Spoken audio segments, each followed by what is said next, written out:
Aqueous titration അതായത് ജലരഹിത titration എന്നത് ജലത്തിന് പകരമായി മറ്റ് ദ്രാവകങ്ങൾ ഉപയോഗിച്ച് വീക്ക് ആസിഡിനെയും വീക്ക് ബേസിനെയും വിശകലനം ചെയ്യാൻ നടത്തുന്ന ടൈട്രേഷനാണ് non aqueous titration.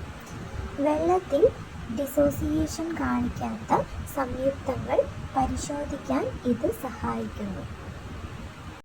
സോൾവെൻറ്റ്സ് used in non aqueous titration.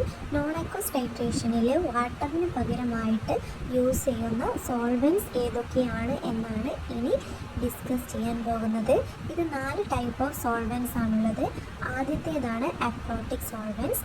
അപ്രോട്ടിക് സോൾവെൻറ്റ്സ് എന്ന് പറഞ്ഞാൽ നോൺ പോളാർ സോൾവെൻറ്റ്സ്.